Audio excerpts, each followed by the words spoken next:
We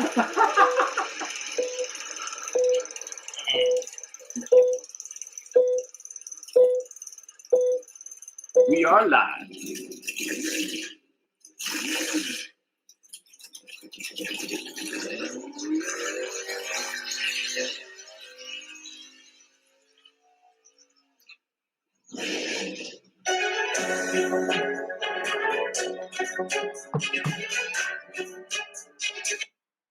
Who said you can't teach an old dog new tricks? Hi, I'm Gail Rubenstein, the founder and CEO of a company called Retail Resilient, social selling for the car industry. And we help auto dealers, auto agencies, and vendors in the auto industry sell more cars, service more cars, and make more money using our social selling strategy. That includes TikTok, Instagram, Facebook, LinkedIn, and anything else you can think of. So if you're looking to invest thousands and make millions, we're definitely the social selling company for you. Like I said, who said you can't teach an old dog new tricks? If you run a service drive, you know these days, first impressions matter.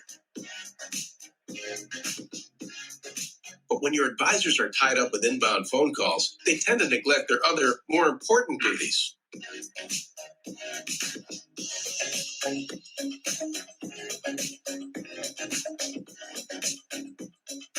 And did you know 75% of all service calls are frequently asked questions and routine requests?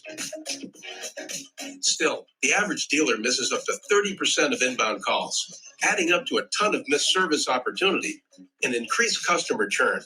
68% of callers actually go elsewhere if they can't get through, which means you could be losing $60,000 to $70,000 every month in service revenue simply from missing calls. So who will pick up?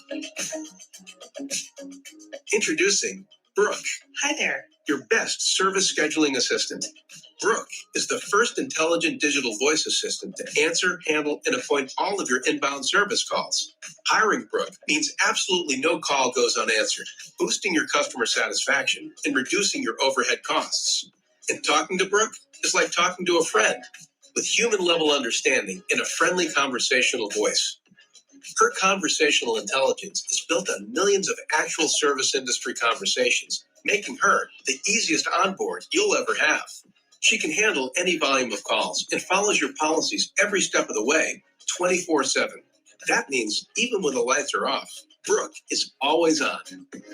And I can do it without missing a beat. You really do check all the boxes. Book with Brooke today. Visit Brooke.ai or call 866-942-1236. Finally, the perfect match. See that light above the bathroom door over there? That's a big time saver for our technicians and other recon staff. The light goes on when the bathroom is occupied. Now techs keep working until the light goes out. Then they know for sure the room is empty.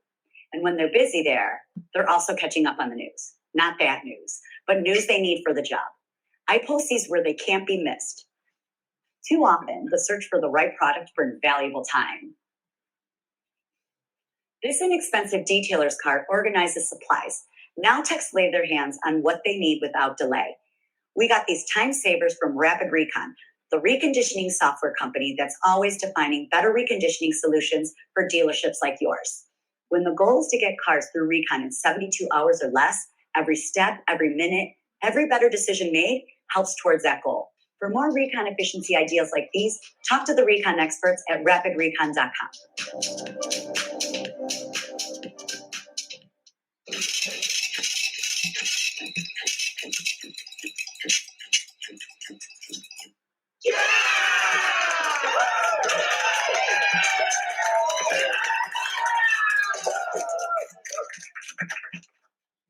Good morning and welcome.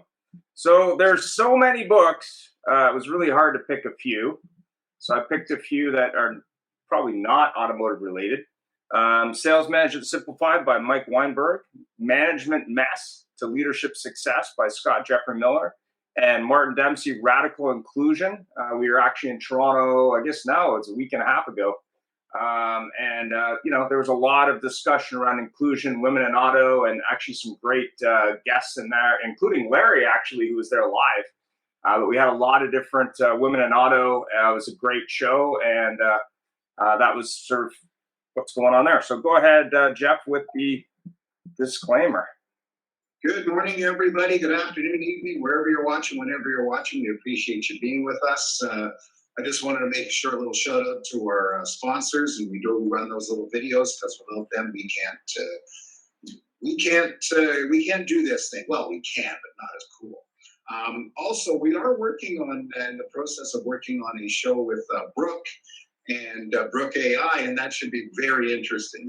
I'm very excited about that, and we definitely have to use our disclaimer then. So our disclaimer is remember, the views and opinions of those expressed today are those of our guests and not necessarily that of me and Heather or Jeff Buller, the AutoHub show. And for a full thing, check out this beautiful slide on our website. Thanks, Jeff. And we're getting into the training and managing show in 2022. And just in case you weren't aware, Jeff and I did some training for managers, salespeople, and F&I this last week. And that was pretty interesting. We'll maybe share some insight there from the training that we did for a local group. So go ahead, Jeff.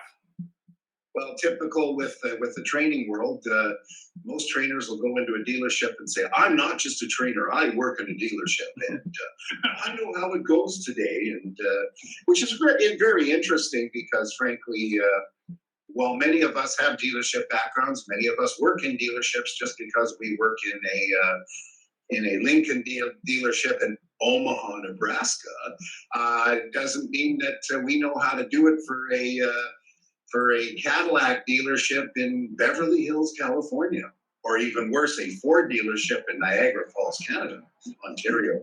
But our scheduled guest today, although I must tell you, we greatly appreciate everybody being here, tuning in live, and our world has changed. We're no longer locked in our homes and having to watch ugly mugs like us when we have nothing else to do because there's nothing on TV. And so we greatly appreciate it. But joining us today, we have a bevy like that, of guests. Frankly, only one of them is new to the AutoHub show, and we greatly appreciate you being here. I'm going to go by who's on my screen first. First of all, we have Neil Thornton, who's the president, corporate strategist, and business innovator, his headline says he's creating present impact and influence, driving change and winning culture. Joining us from Ridgeway in Ontario, Neil Thornton. Neil, say hi and briefly tell us about yourself. Everybody, so Niagara, Ontario. I thought we would have wine at this meeting. I'm not sure if we did or not, but coming out of the pandemic, if you don't like change, you like irrelevancy even less. That was General Senseki. And I think the pace of change right now in the attention span economy is faster than it's ever been before. So, platforms like this is a great way for people to regroup and just kind of rebuild those teams. So thanks for having me, guys. Thank you. And I must say, I was remiss in introducing the show, which is the training and managing staff today in 2022, whichever you want, which may have changed. Our next guest joining us is Reed Richards, who's an executive sales coach with Car Motivators, and he's the director of business development and Increase Your Leads in, guess where? Omaha, Nebraska. Neil, Reed, please say hi briefly and tell us about yourself. Oh, how are you guys doing today? Good. We're great. Better that you're here. Yeah. Well, I started in the car business a good 24 years ago. I pushed and grind and pushed my agenda, and I finally hit a rock and figured out that people don't care how much you know until they know how much you care. I've also found that if they don't build it, they won't own it. If they don't own it, they won't act on it. So my hat's off to, Sean Kelly bringing me under his fold and teaching me that, how to be insatiably curious versus trying to educate everybody all the time. So that's why I'm here. Terrific. Thank you so much.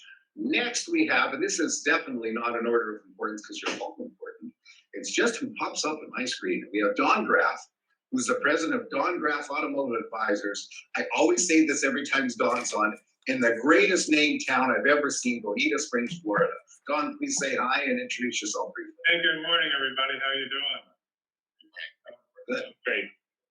My company works in consulting automotive business. We work in the quadrant, the graph profit matrix. We focus on visibility, process, people, and revenue. We believe that the problems in our business occur in those 4 areas.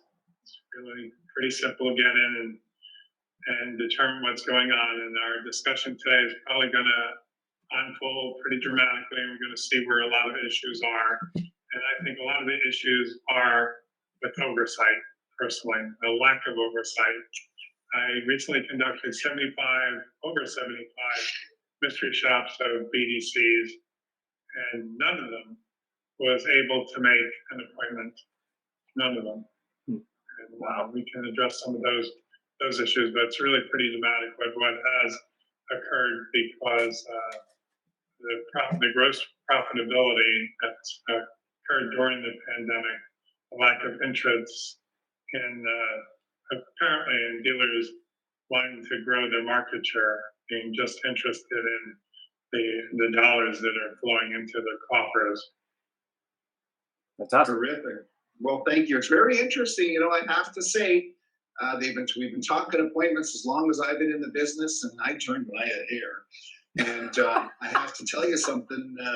Even today, you're so right. You ask dealers, they say we're great at making appointments. Yes, sir, you bunch of. And then you phone them up, and which is what Ian and I did for Mystery Shop, where we went to training and we shopped the dealer and we shopped all their competitors.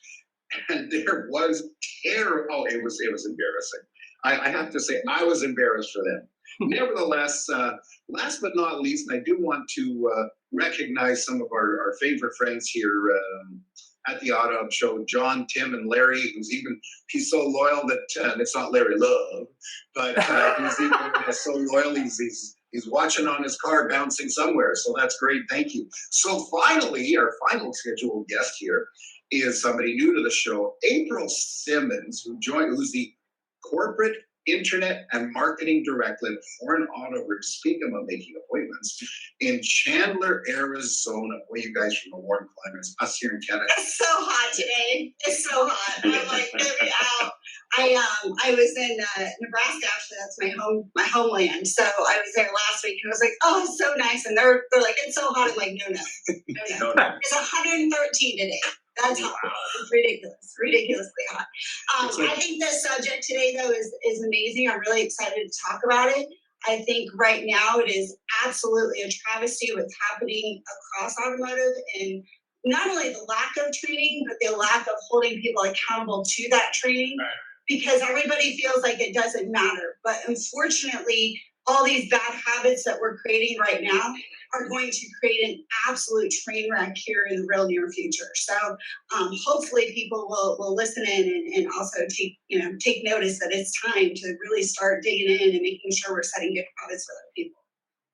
Well, thank you very much. It's very funny though. We have been saying that as long as I can remember. When I first joined the business when I was 6, they talked about training. We got to do a better job of training, and we got to do this, and we got to do that. And what's funny is I don't know who I love to mention his name every show. I don't know.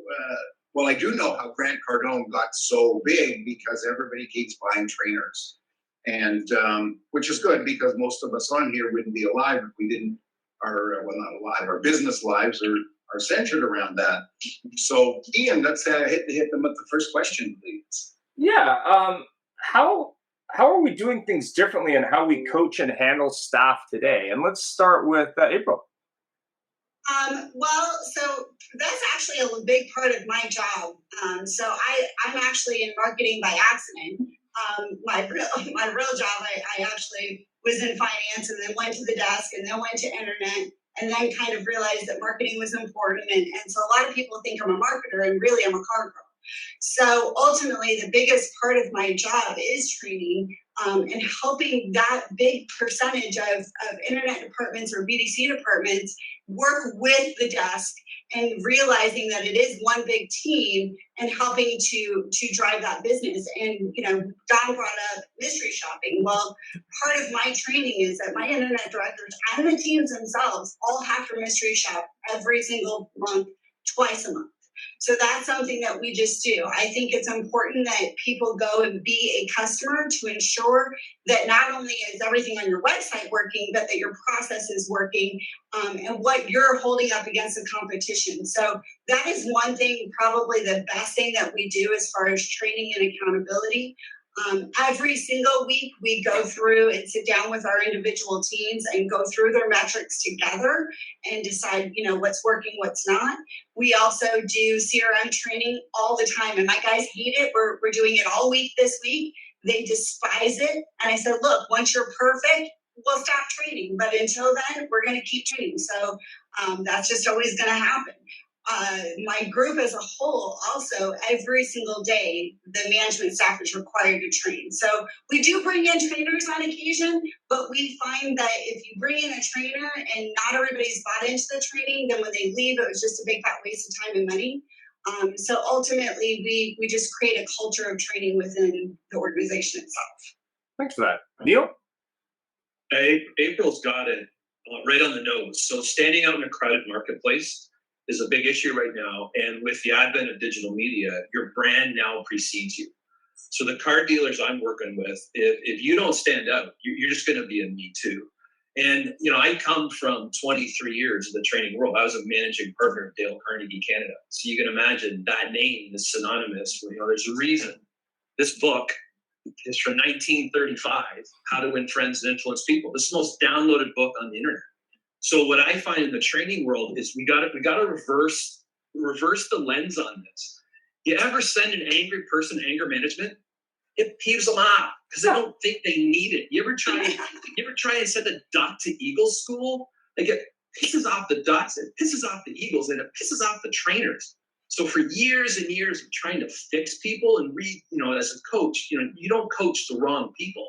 You don't coach the wrong players. So what I find training today is no, you don't bring in an outside trainer. You put people on a future-based plan that includes a 90-day series of steps for them to improve their business personally and professionally.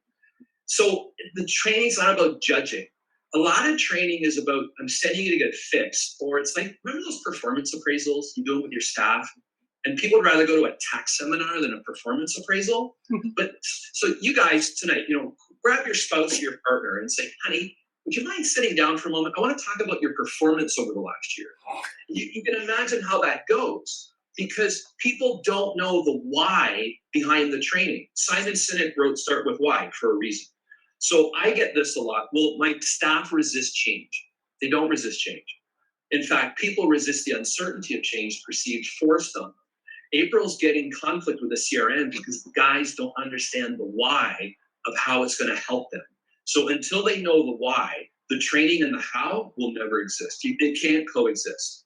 That's what I'm finding. Yeah. Reed? As far as that goes, we practice, finding that GPS. We do a GPS with our employees first to find out their why, what their goals are. Because, how can you run a mile until you know where it begins and where it ends? So, and we tailor it around, because again, if you press your agenda, you're just going to get pressed back, So we let them, it's tailored around their agenda, and help them build it. Like, is it April? Yep. Is that April? Like April said, it's about what they did good and then where their opportunities are, and then creating an action plan around that to help support them in being able to achieve their goals. Yeah. And I think that's how you get movement. Now, is it leaps and beyond the coaching and the consulting? No, but again, you're not getting pushback. They're building it. It's their action plan. So, the only person they're letting down is themselves. It's their commitment. Yeah, exactly. It helps they have skin in the game. Yeah, one of the tools we trained last week was really a tool around, I guess, the dreaded performance reviews. It's sort of an update of that, where it's not the dreaded performance review anymore. It's, okay, let's put together a plan for you for the next 90 days, and let's have a conversation. And it's a tool that I learned from an Olympic team trainer in Canada who's in his 70s, where he was training Olympic teams. and more about the conversation than the plan per se. It's okay. What are we actually talking about first? And then let's work together to do that. Go ahead, Jeff. Before we move on, and I have to say, in the auto industry, we've learned, we've trained, us right from the level of salesperson. We go to customers and we don't say, "You're going to buy it today, sir," or we say to them, "Tell me something. If we can find the right vehicle that works for you and your family, is there a possibility you might be moving forward?" And yet, we still say to people, "Performance reviews." Don't. Don, any thoughts? Lots of thoughts. So All right. I believe that a lot of it has to do with how we bring employees into the organization, how we are going to guide them along a path, what the career path is going to be, and how we're going to mentor them so there's growth, almost said graft, to see how they're going to grow incrementally. We have sometimes we put such high expectations on people that we expect them to be A performers or A-level performers in 30 or 60 or 90 days. Many times in our industry, we have what we call late bloomers, and a late bloomer to us in the sales department is 6 months where they're gone. I think that's ridiculous. We have a lot of people who become very, very good salespeople and good communicators that are with us 9, 10, 11, 12 months. If they're properly mentored and they grow along properly, they become longer term employees and they become better contributors in a long time, and they stay with an organization rather than jumping around and finding the next best thing, which is many times what our dealerships engender. They stay for 6 months or 9 months and they find the next best thing. We've been very good at nurturing that. Fantastic. Jeff? That's a very interesting comment, Don, because this last week I've seen quite a few people doing posts on LinkedIn that say, "Well, I never intended to get into the auto industry, but boy, do I love it. It's been 26 years and I thank the industry for my boats, etc., and everything else." But it'd be very nice to see us groom this industry for more people to say, "I plan to enter the auto industry, not because I got fired from my planned job or they didn't hire me back or anything like that." And April, I do have to comment to you that the way your group does things, I quite like it. I like CRM training, etc. But I do have to comment that having been a manager for a lot of years, managers should be doing training, not because they're told to. They should be doing training because that's just part of the deal. So the interesting thing we have right now is the biggest thing we're seeing in the world, whatever you turn on news, whatever you turn on anything, is politics. And I don't necessarily mean Trump versus Biden, or up here in Canada, Poilievre versus Trudeau, or anything like that. It's the politics of the world. We're seeing pronouns of people. We're seeing our staff. I even made a comment in our when we sent out the call flow. Our hubs allowed today, and so this division in political thoughts. How does that affect, or does it affect how we deal with our teams today? And we're going to go to probably our most diverse member of our team, and that's Reed. Not because I know anything, but you're right in front of me. Appreciate it. Where I found that that we place ourselves in this chief problem solver situation, where we're always answering the questions because we're high on our E. Because I've been in the car business for 24 years and I know everything. Well, what that does is it creates a mentally weak employee that constantly drains you of your time every time they have a question. So by reversing the flip and asking the question, let them think about it and actually come up with their own idea, which half the 3/4 or more, most often, it's actually better than what my idea was, because they're actually going to go back and execute on it. It's a lot. Is that what you were kind of asking? Is that the question? Yeah, well, just basically, just the way things are these days. How does that affect how we handle our teams? And Yeah, and I think that that's where you're going to build that independent, mentally strong employee by learning how to coach your staff, not being the director. Yeah, that's a very good point. And it isn't cookie cutter anymore, and you can't put a group together and have a meeting and yell at them and say, y'all got to get your butts. See, I'm trying to pretend I'm Southern American. Y'all got to get your butts, get out of here. We're going to fire you out the door. I think Vince Lombardi said it best. I think he has to find 40 different ways to motivate 40 different people. Right, I agree.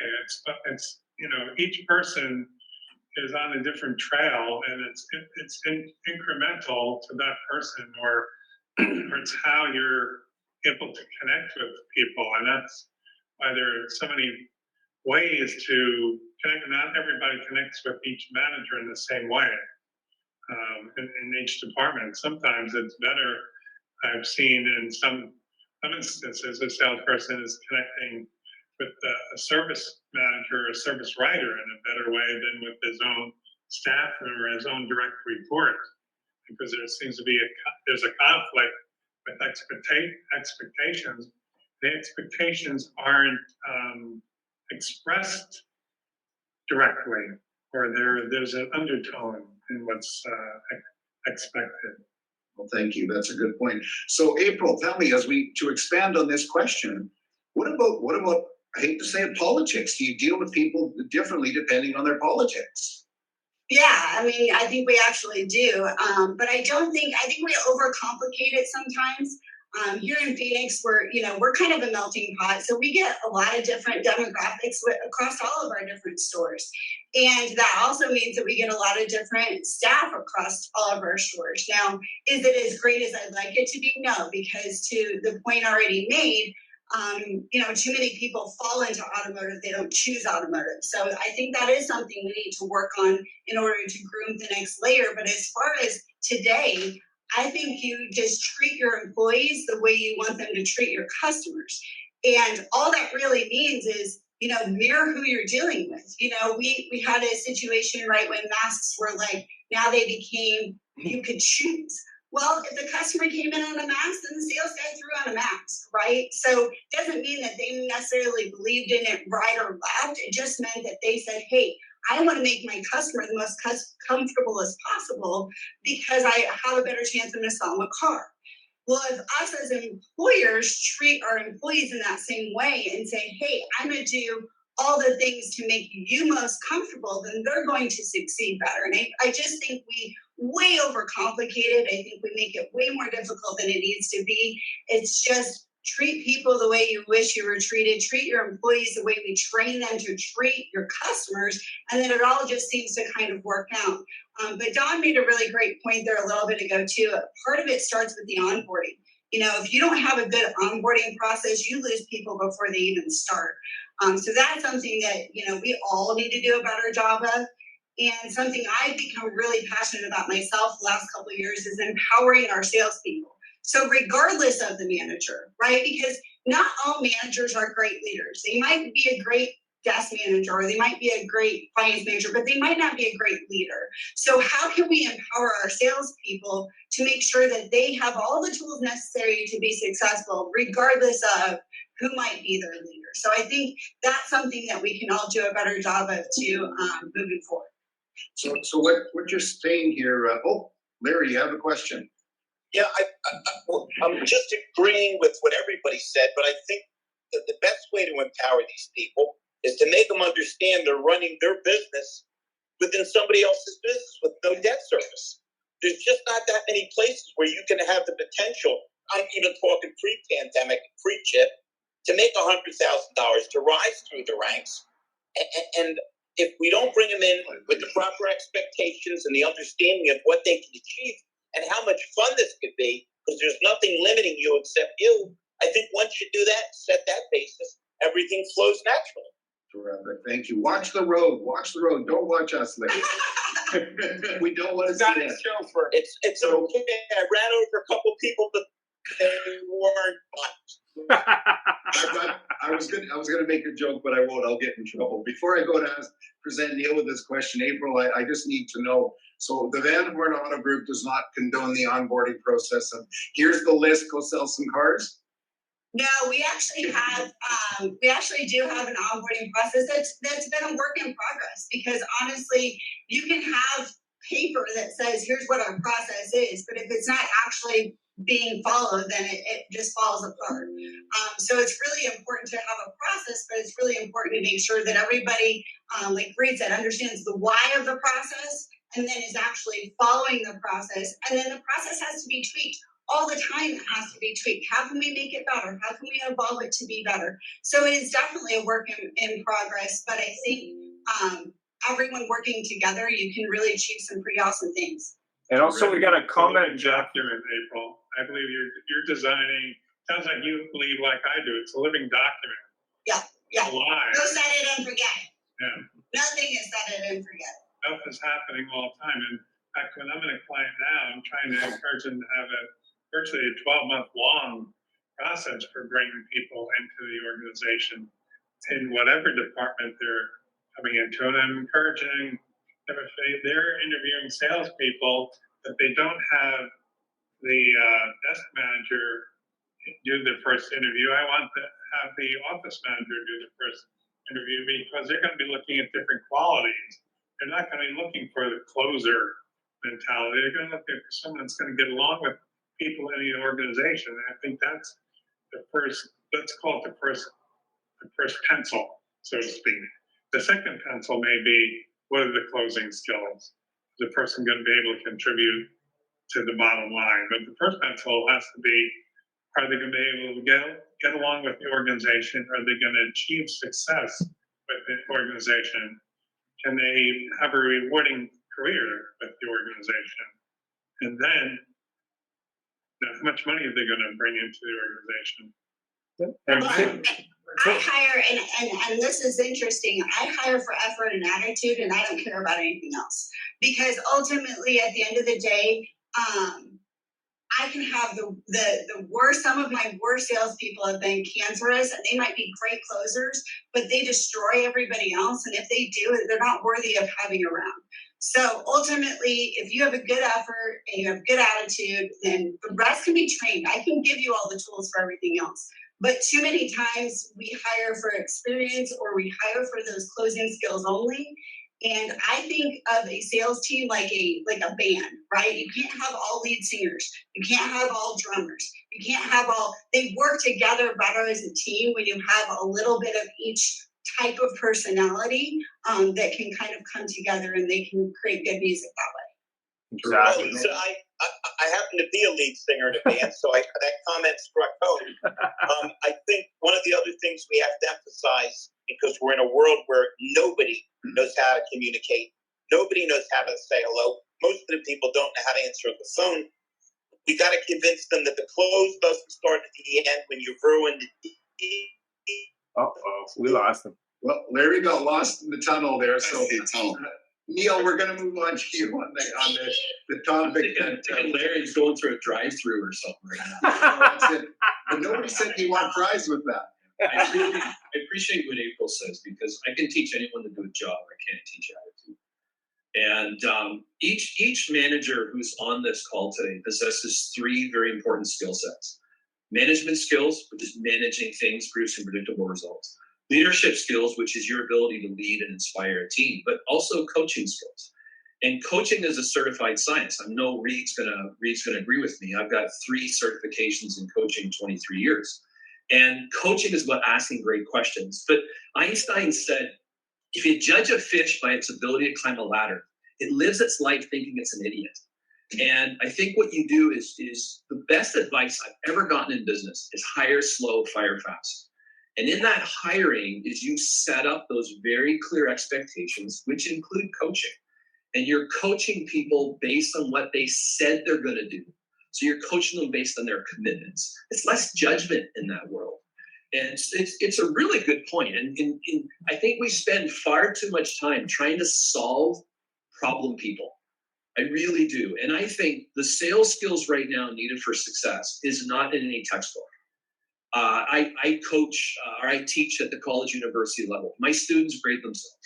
All of their assignments are done over video. They all have full digital media platforms. They get the fact that they have to stand out and be different. And to do that, every athlete in the world uses a coach, every professional athlete. When you coach them the right way, you could really change people's lives. But if you're trying to argue with them or tell them how smart you are, nobody cares. Nobody cares. You identify their genius, right? It's like a statue. You chip away at the stone to reveal a beautiful piece of art inside. And that's Ben Zander, The Art of Possibility. What a great book. So this is a really good topic. And I think we all agree that you focus on the innate attitudes and then you coach them and groom them. Because I'm telling you guys, in the car business, attrition is expensive.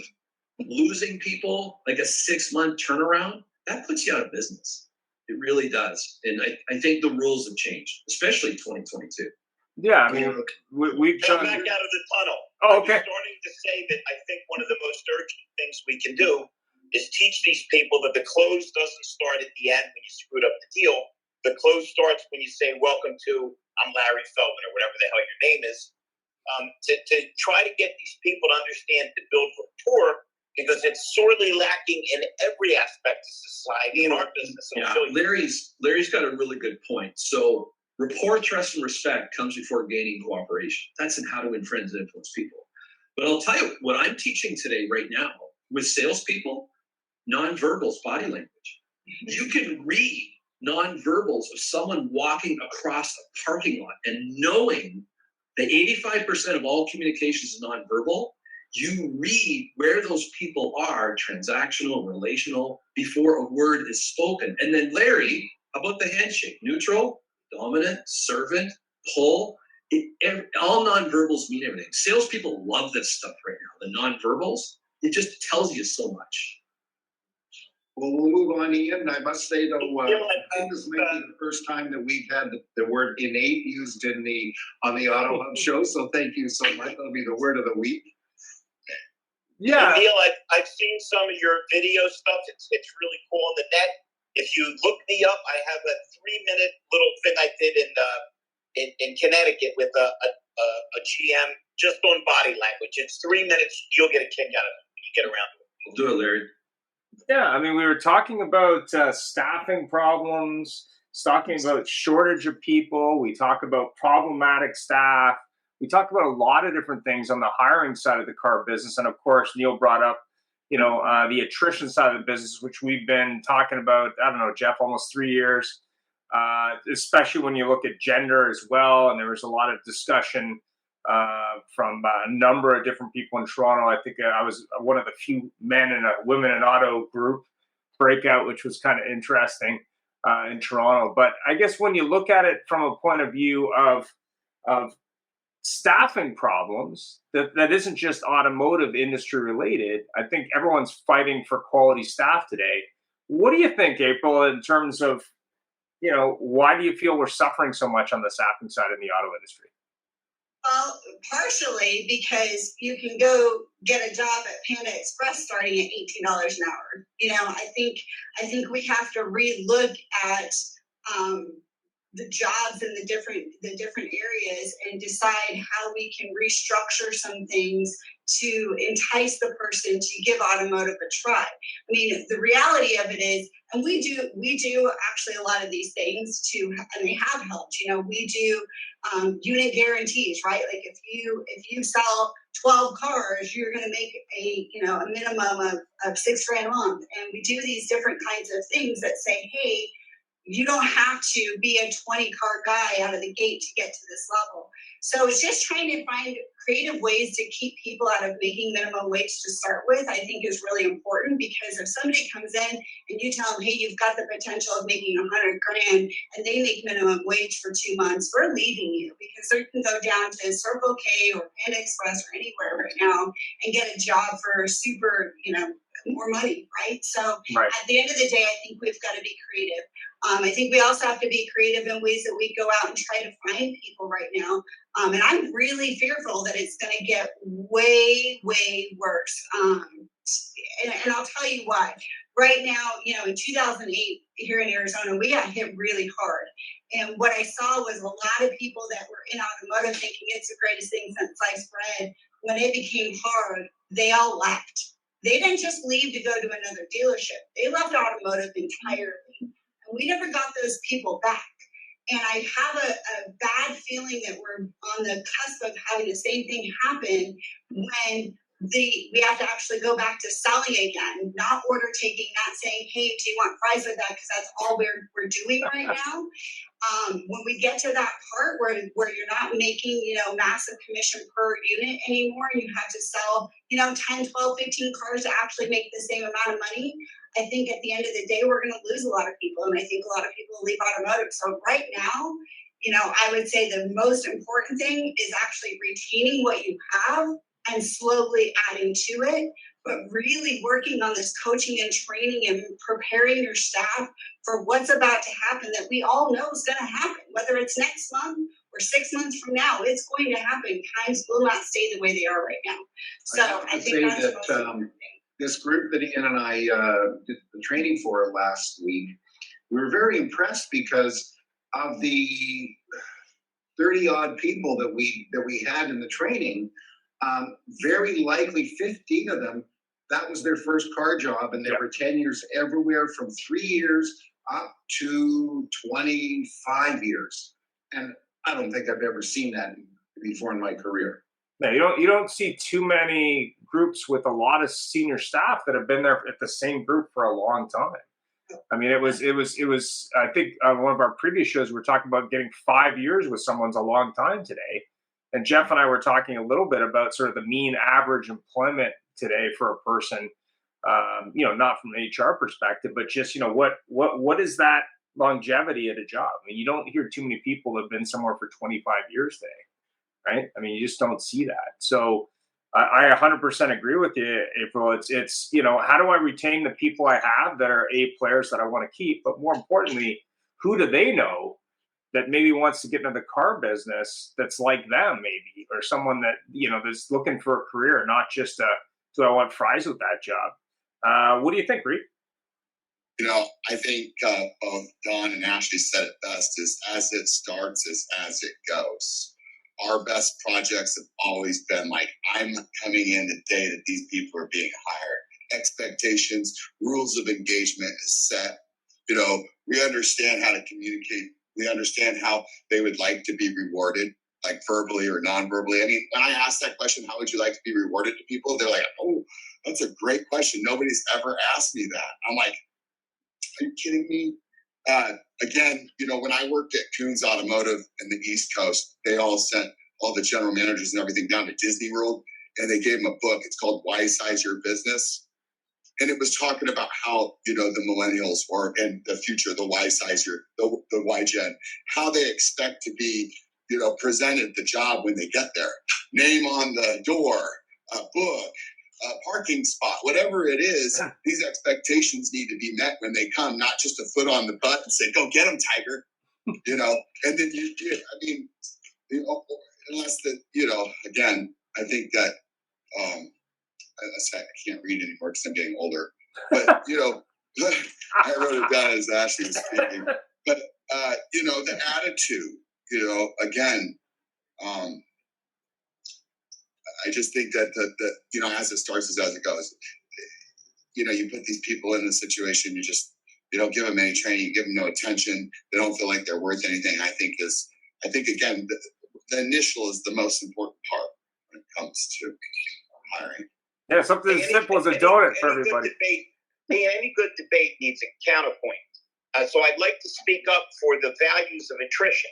Since I'm now recruiting for 200 dealers, I love the fact that they can't retain their people. I just figure I'd throw that. I don't think that'll be a problem that'll get fixed overnight, Larry. I think you probably got some road there to recruit for dealers. Absolutely. I'm on the other end. I'm trying to increase longevity in the stores. Well, maybe there's an opportunity there. Get together. The beauty of the conquering of attrition is really, really simple. You hire Larry Feldman to find the right people and train them right. This isn't complicated. Thank God I came out of the tunnel for you folks. Neil, what do you think? Peter Drucker said that culture will eat strategy for breakfast. And you got it. I think April's right on the point here where she said, you got these new generations coming in. Well, the boomers aren't retiring because they can't afford to. You got the Gen Xers running around. You got the millennials who now run the dealerships. And you now have the new Gen Zs. And you know they have attention spans of squirrels on crack because they're addicted to these, right? So their world, their communications is different than ours. But I've got 17-year-old students who can build a website in a night, in an hour. They can build a site. So they are so wired. But I said something earlier, we're in the attention span economy, and we're also in the instant gratification economy. So to kind of hit with what Don said, you have to stand out. You got to be cool. You got to be Google, like you got to be Apple. You have to be that place that people want to be introduced to. Like guys, if we put an ad on Indeed right now, or ZipRecruiter, and you sponsor it, that's about as useless as an ashtray on a motorcycle. Within an hour, that thing is gone, and everybody's looking for staff. I'm ready. I think April said it. The day of the referral. The day of the referral. It's here's my new definition of leadership. Hallelujah. What people say about you when you're not in the room, right? We all have LinkedIn profiles. I recruit, Larry. I don't talk to anybody unless they've got 4 written recommendations. 4. I have 103 on my LinkedIn profile. So to me, it's that credibility that people want. You bring someone in and you help them build their career and their brand, they're more loyal to you than what Brooks said is, hey, you know, McDonald's is putting people through college. Well, of course they are, because that's how they're going to keep staff. So it's how you find them, right, Reed? How you find them, you keep them, you set expectations early, and you put them on a coaching program. But here's the rule of coaching. You only coach when people ask. You never coach when they don't ask. That's called manipulation, and people will resent it. And so you set up those clear expectations and those business plans. And I don't know, I think Don will agree, your chances are much higher than 3 months later, they're out the door because they're down the street for $1 more an hour. You're not going to compete in that market. You're just not going to compete. Well, the other thing, and this is something I think Larry has said many times on the show before, that when you have attention spans that are shrinking with younger generations, the last thing you need is a job description that's 20 pages. I mean, nobody's reading that job description. They're just not reading it. I mean, if you don't have a recruitment video on the first page of your website, it's the 7-second rule of most websites. Tap, 3 swipes. If I don't see a video, your business is old.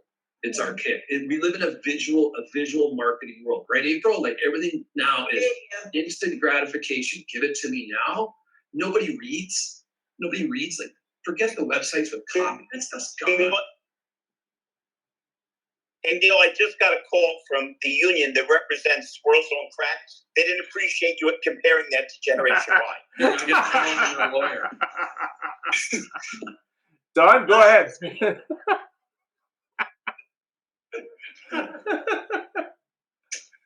Larry. That's going to be the new tag phrase. Larry.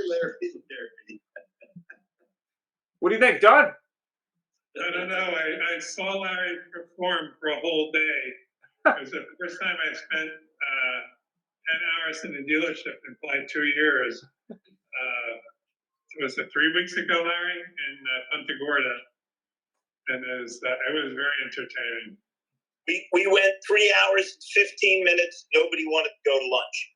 So again, if you adapt to people, if you make it worth their while, if you give them the old classic, what's in it for me? If you make it, it's like everything else in life. Because everybody's attention span is short, they want to have fun. They want to be entertained. And once they're feeling good, then you can put your arm around them and say, why the hell would you want to stare out the window for 8 hours when you can spend 8 hours trying to make money? Exactly. For 8 hours, Larry. I'm just gonna say right now, 8 hours of Larry is a lot of Larry. I like Larry. I like your energy. I'll take your 8 hours. Oh, I'm not saying I love Larry. Larry knows I love him. I'm just saying it's a lot of Larry. You and I spent 3 days with Larry. And I had to go to therapy after that. I had to go to some therapy. Woo. So that energy is infectious, I have to say. Squirrels crack. Larry, love.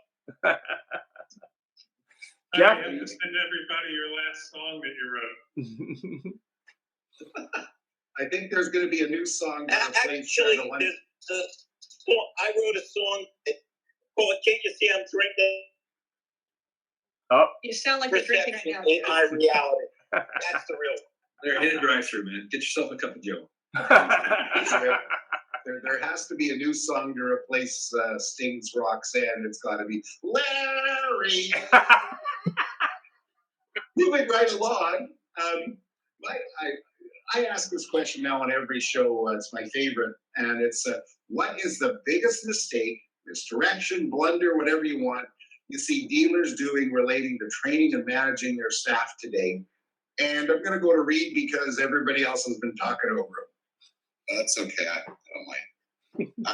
I think the biggest mistake is not having any. I think that, and then once they do, is committing to a certain direction and sticking with it and finding whether or not it's going to work. But they really change direction so much, so often. I've had dealers start the BDC, end the BDC, start the BDC, end the BDC. I mean, it gets a little confusing. They have salespeople taking the phone ups, handling the internet leads, then they're outsourcing them, then they're back to the salespeople. There's just no direction and consistent direction, I think, if that answers your question. And you probably find that some of these dealers that do that also have very high turnovers. They do and they don't. I guess it just depends on how much the salespeople are getting paid. I think that a lot of people found that coming to work is more about the relationship and not the task. These guys, again, like I think everybody knows that they're real high gross opportunities right now. They have to do less effort. They're making a ton of money and they're all getting very comfortable. So why would they leave? Yeah, for sure. That's a very good point. Neil, what do you think? I think Jeffrey Gittimer. There's skill erosion occurring. Yeah. In a big way.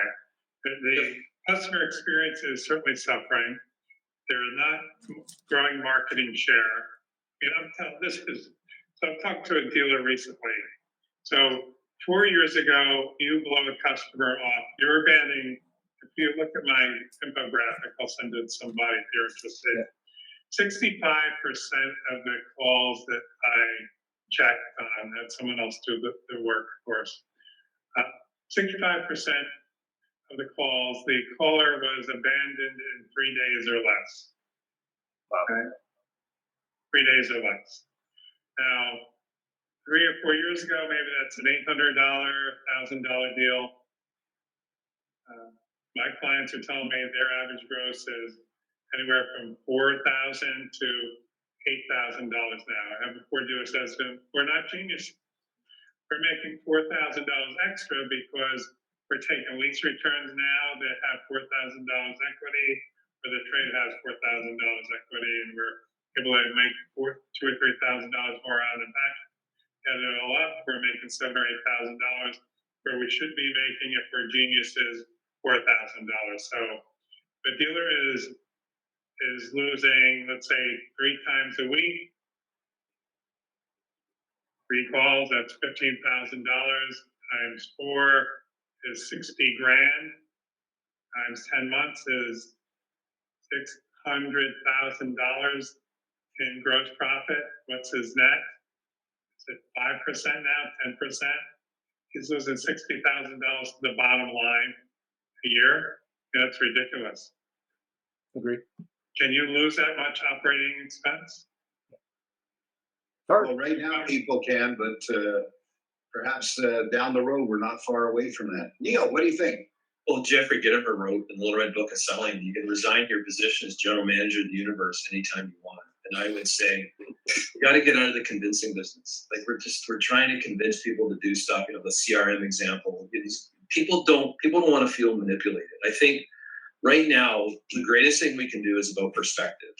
When this pandemic hit, I picked up The Infinite Game by Simon Sinek, and I reset a vision of where I'm going, and the vision was bigger than the pandemic. So for me, it's all about perspective with staff and salespeople, that we're so concerned with our hands in front of our face and what's happening right now. If you're an investor, you're not worried about these short-term gains. You're worried about the long-term gain.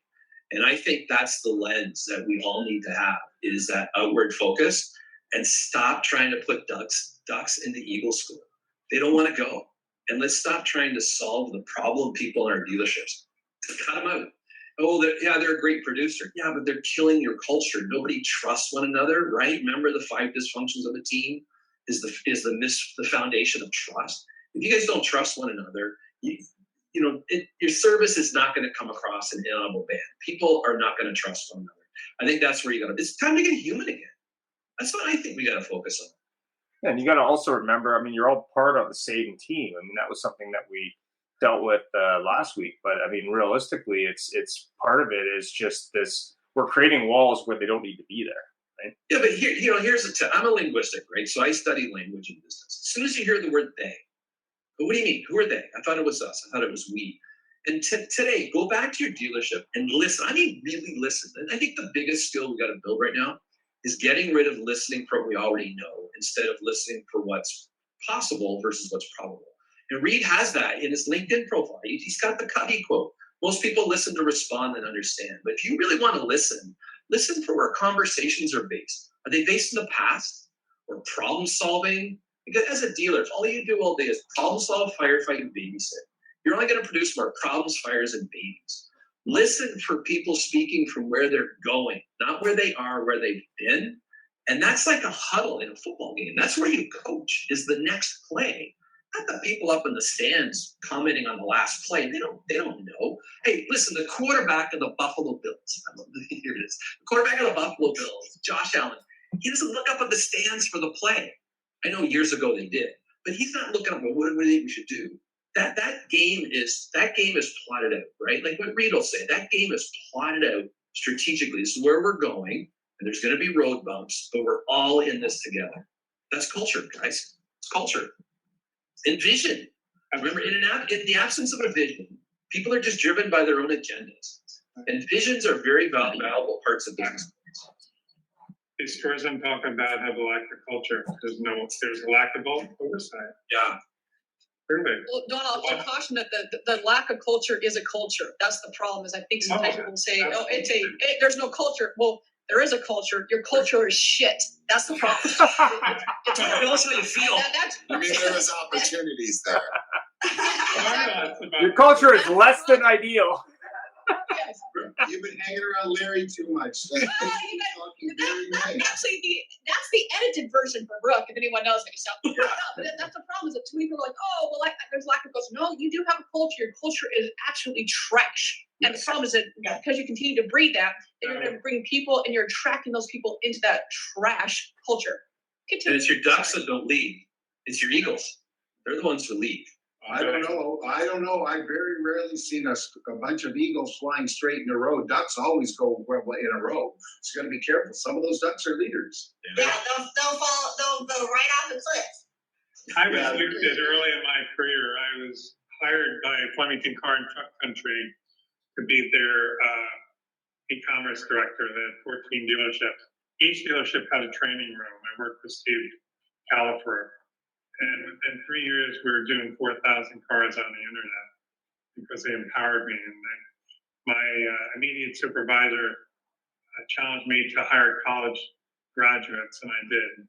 Had 15 of them out of 25 employees that I had in my division. And we set the world on fire there for 3 or 4 years. So people started to feel that they could stretch their wings, and we grew the culture, and other competitors started to duplicate our culture to some degree. But I felt that was good. And then when I left the business in 2008, 2009, my people that I had, I was proud of them, and to see that they sprouted wings and became eagles. And I see them all over the industry now, much like Larry's students. I could see how their eyes grew open when they were getting the lessons of life that he taught in class that day a couple of weeks ago. I think that's where the joy comes from for us. I want to answer your question on this one because I think one of the biggest mistakes I know I've made in the past, and I know that a lot of people still make, training is not one size fits all. And I think the biggest mistake we make when we come across training is we try to train everybody in the way we think we should train them, and not everybody learns the same way. So especially when you're talking about your boomers versus your Gen Zs versus your millennials. All these people learn differently. Then you take into account personalities. Every personality learns differently. So I think you really got to, roll up your sleeves and get in there with your team to figure out how they learn and then train accordingly. Whether that's one-on-one, small group, big group for some, you've got to figure out ways to actually get and reach every single individual to really make an impact when it comes to training. You also have a methodology and a consistency, because and most dealerships talk about what their goal is and what their big plan is, their motto. They don't follow it. If you don't it's the old thing. If you have navigation and you don't set the points, you'll never get.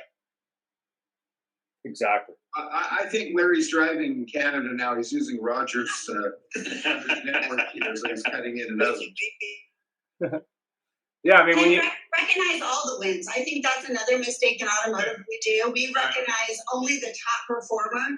Right. What about the guy who went from, not everyone's a 20-car guy, but if a guy went from selling 8 and now is selling 12, we should really be cheering that person and recognizing that person. And we have a tendency in automotive to just talk about the one guy all the time and not recognizing some of the other things that other people are doing to really boost the team.